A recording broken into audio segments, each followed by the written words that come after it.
Hi, this is Joe Ziemba, the host of When Football Was Football here on the Sports History Network. Aside from my podcasting duties, I'm also a sports collector.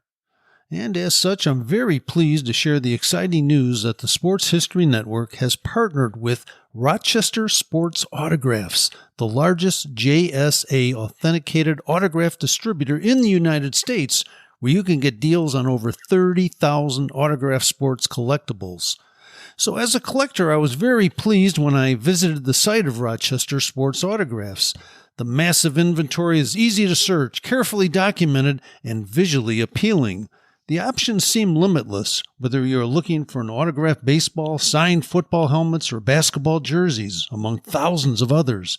I found everything from a Babe Ruth autograph, a signed football by Dick Butkus, and an autographed Larry Bird basketball jersey. And as a collector, you'll be delighted with the very competitive pricing on JSA authenticated products. Made possible since RSA deals directly with athletes, so there's no extra markup, and the savings are passed on directly to the customer. Perhaps you're looking for an early gift for Mother's Day or Father's Day. Heck, who needs a holiday as an excuse to give a piece of sports history to your loved ones? Or how about yourself? Today seems like a great day to add to your own sports collection, right? RSA even has film, music, and other entertainment autographs on the site, so there's something for everyone. All orders from Rochester Sports Autographs are top quality and shipped to your door with top authentication and a money-back guarantee. And to make sure RSA knows that the Sports History Network sent you, we created a special link for you. All you need to do is head to shoprsa.com/SHN.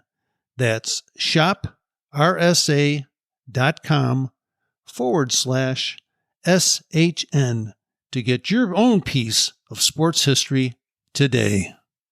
Now it's time to take a sports break, a look at sports history on a daily basis.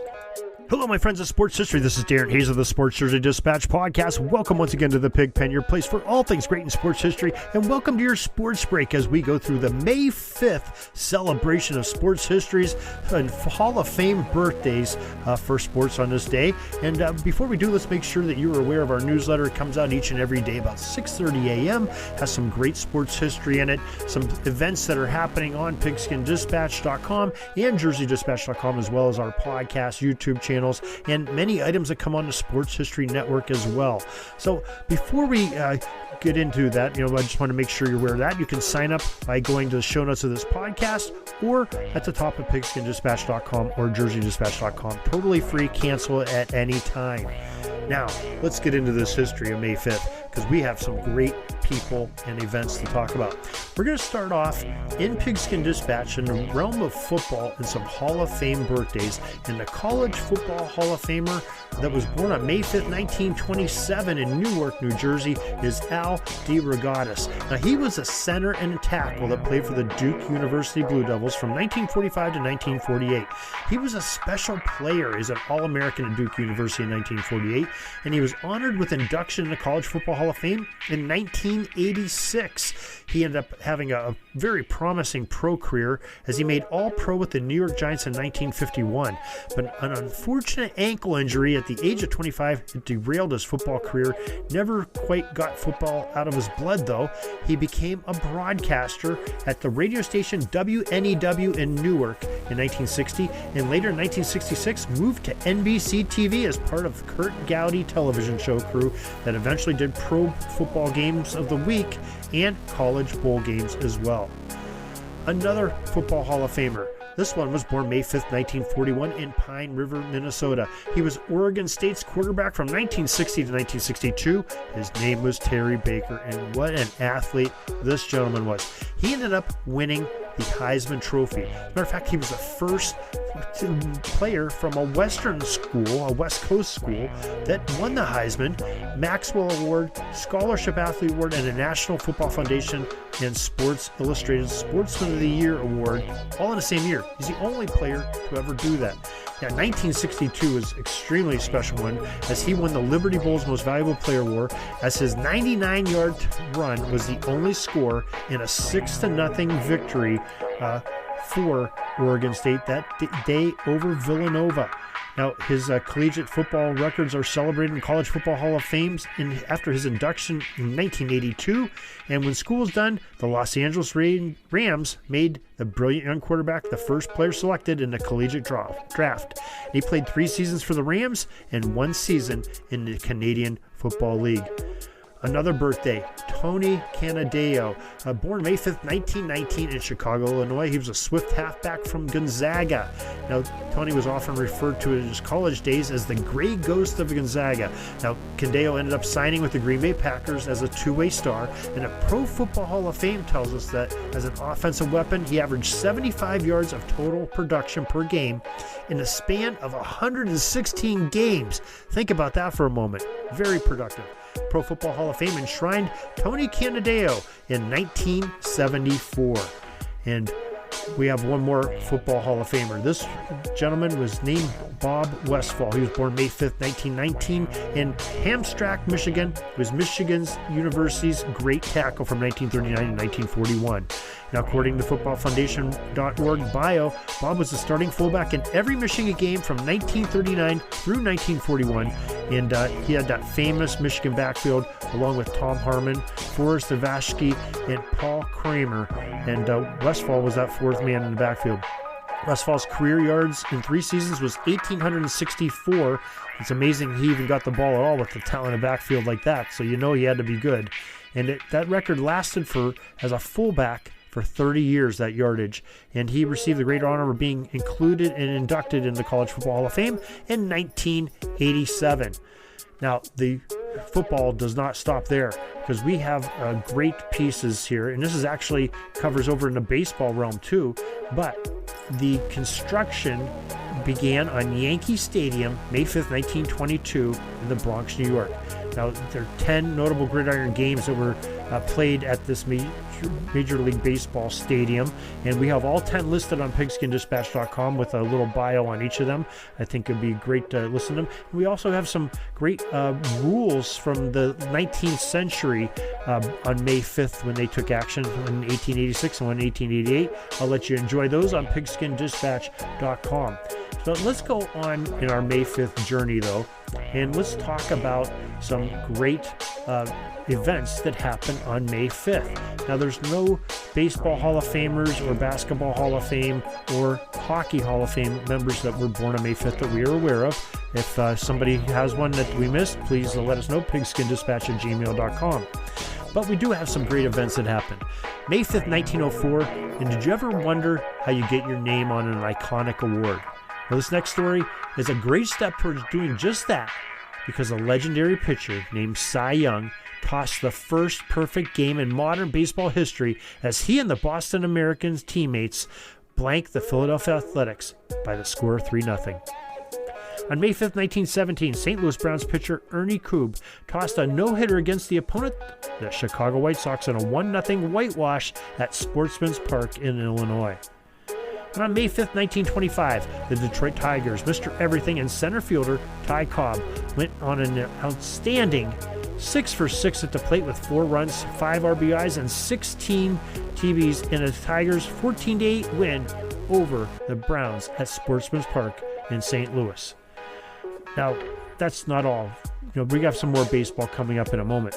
But let's go to the hockey realm. And the hockeywriters.com website has a couple events that really inspired us to talk about hockey history. May 5th, 1966, the Montreal Canadiens beat the Detroit Red Wings in Game 6 of the Stanley Cup Final to win their second straight championship and 15th in franchise history. And on May 5th, 1977, Bob Gainey scored twice to lead the Canadiens to a 2-1 win over the New York Islanders in Game 6 of the Stanley Cup Finals. Now, with the win, they advanced to the final against the Boston Bruins, which they won World Stanley's Cup in 4 games. That was from hockeywriters.com. Now, we have an event from NHL.com. May 5th, 1966, Henri Richard's only playoff overtime goal of his career, and it's a Stanley Cup winner in that game, and it sort of refers back to that earlier piece that we talked about with the Montreal Canadiens winning it all. Now we go over to the hard courts. NBA.com has a couple great inspiring pieces of many, so make sure you visit NBA.com, link on JerseyDispatch.com. May 5th, 1969, the Hall of Famers Bill Russell and Sam Jones, two of Boston's all-time greats, ended their Celtic careers in a 108-106 Game 7 victory over the Los Angeles Lakers, giving Boston its 11th NBA basketball championship in 13 years. On May 5th, 1986, NBA legends Rick Barry, Walt Frazier, and Pete Maravich were among 5 men inducted into the Naismith Memorial Basketball Hall of Fame. What an honor. NBA.com. Find the link on JerseyDispatch.com to go to more great basketball history. Now we like to stop back into the baseball world, and we go to our friend Jay Daniels' site, 80sbaseball.com, and Jay has a couple great events that happened in 1980s on May 5th, and one of them was a great weird play, as he always likes to bring those up. May 5th, 1982, George Steinbrenner, the owner of the Yankees, orders a morning workout the day after his team lost 9-7 to the Oakland A's in 13 innings, prompting Oscar Gamble to say, quote, "Ernie Banks is the only person who would have been happy to be here," end quote. Great quote from Oscar Gamble. Jay Daniel, 80sbaseball.com. We thank him for letting us share that little piece of memory. And he's got plenty more on May 5th, so make sure you join it. Follow the link on our site. Now, thisdayinbaseball.com is another great site that we love and go to and inspired on. And they have dozens of events that happen on May 5th. We're just going to grab a couple of them just to show you how inclusive and finite they go to. Now, he has a great piece on May 5th, 1925. Everett Scott of the New York Yankees is benched, ending his streak of 1,307 consecutive games played that started in 1918 while playing for the Boston Red Sox. Scott, who gave way to Pee Wee Warniger as a shortstop, who has the longest playing streak to that point. But his record will be broken by Iron Man Lou Gehrig, and of course later by Cal Ripken Jr. Now, in 1930, on May 5th, the Red Sox traded Red Ruffing to the Yankees for $50,000 and Cedric Durst, who will hit .245 in 102 games during his only season in Boston. And New York's new right-hander, a future Hall of Famer, will post a 231 and 124, .651 record, along with an ERA of .347 during his 15 seasons with the Bronx Bombers. Now, some just amazing history. Thisdayinbaseball.com for their May 5th link. We can share that with you on JerseyDispatch.com for this May 5th journey. And that is your great history of the games that we love. We talked about football, basketball, baseball. Can't ask for much more than that in North America. That is your great sports history. We love to talk about team sports, uniform sports, and those four have them all. So we appreciate you coming on here and joining us. Hope you join us each and every time that we post something on JerseyDispatch.com and the Jersey Dispatch podcast. So till next time, everybody, have a great sports history day. Sorry, but my pitching coach just called timeout and he's coming out to the mound. I think I'm going to get yanked for a reliever. We'll see you back tomorrow for some more great sports history on Sports Jersey Dispatch Podcast. We invite you to check out our websites, JerseyDispatch.com and PigskinDispatch.com. Not only see the daily sports history, but to experience the preservation of great events and people that play the games. Find us on Pigskin Dispatch. It's also on social media outlets of Facebook, Twitter, Instagram, and don't forget the Pigskin Dispatch YouTube channel to get all your daily sports history. Pigskin Dispatch is happy to be associated with the Sports History Network, the sports headquarters of yesteryear, found at sportshistorynetwork.com. This podcast is part of the Sports History Network, your headquarters for the yesteryear of your favorite sport. You can learn more at sportshistorynetwork.com.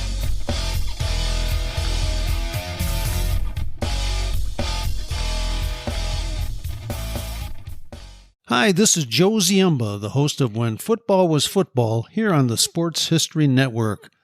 I'm very pleased to announce that I will be partnering with the Sports History Network to give away 2 copies of my latest book called Bears vs. Cardinals, the NFL's Oldest Rivalry. To enter, just head over to the following link, sportshistorynetwork.com/ giveaways. We hope you will enjoy the numerous stories in the book, which is largely based on the newly released Dutch Tournament collection at the Pro Football Hall of Fame. Dutch was the co-owner of the early Chicago Bears with George Halas and kept correspondence, financial records, and scouting reports, which now allow us to peek into the management of an NFL club during the first few years of the league's existence. Along the way, we'll meet unusual gridiron characters from years gone by, including a quarterback who could throw the ball farther behind his back than he could throwing it forward, a Bears lineman who was such a good tavern fighter that he decided to enter the boxing universe, and a Cardinals halfback who gave up the NFL rushing title by deciding to not show up for his team's final game of the season. And can we forget the time the Al Capone mob interrupted a Bears-Cardinals game? The new book was fun to research, and I hope you will enter our free contest today. Once the winners are selected, we'll be in touch regarding shipping as well as to inscribe the book personally for you. This might make a perfect gift for Mother's or Father's Day, or simply add it to your own personal collection. Once again, enter by visiting sportshistorynetwork.com/giveaways. Thank you and good luck.